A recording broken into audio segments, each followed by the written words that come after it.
This is the Revolutionary News, produced on Friday, September 12, 1775. I'm Anson Ingram, at the anchor desk in Philadelphia, and, with Allison Ingersoll in our New York bureau, we bring you news from across the colonies. Follow the revolution each week, exactly 250 years after the events occur. This is day 146 since the first shots were fired at Lexington and Concord, Massachusetts. Over to you, Allison. Thanks, Anson. This week, we have an update on developments in the Northern Theater, a topic we've covered in past episodes. Let's start by connecting three key dots. First, in Episode 4 on July 4th, Congress formulated a plan to invade Canada via Lake Champlain to Montreal, led by Major General Philip Schuyler. Delegates surmised that many Canadians might want to join the Patriot cause while denying the British a military stronghold to the north.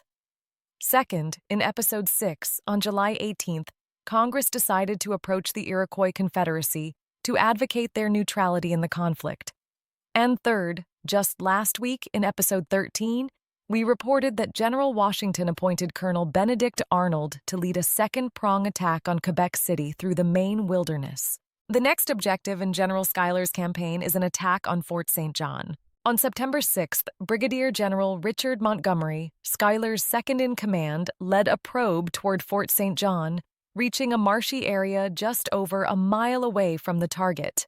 Montgomery's forces were ambushed by about 100 mostly Mohawk warriors allied with the British and were forced to withdraw to their base at Île Noire to await reinforcements.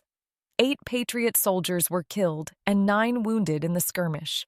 Earlier this week, General David Wooster's Connecticut militia, along with Captain John Lamb's New York Company of Artillery, joined the forces at Île Noire. Viewers of this program might recall Lamb from Episode 12 on August 29th, when he and a volunteer militia led by 20-year-old student Alexander Hamilton stole 21 cannons from the Battery, a fortification at the southern tip of York Island. The military situation is fluid, and we'll keep you informed as developments unfold.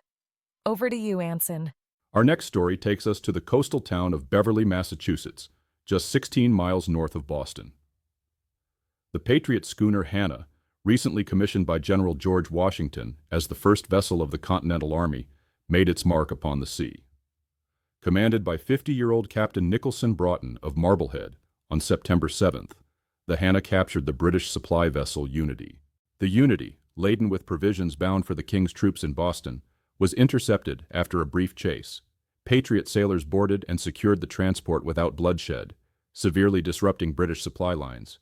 The Hannah had only been fitted out in Beverly late last month under Washington's orders to harass enemy transports and seize much-needed supplies for the Continental Army.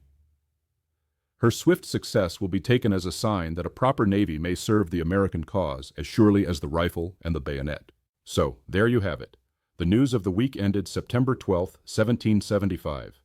Tune in next Friday, subscribe for free to this YouTube channel, and follow the revolution. Allison, good evening from Philadelphia.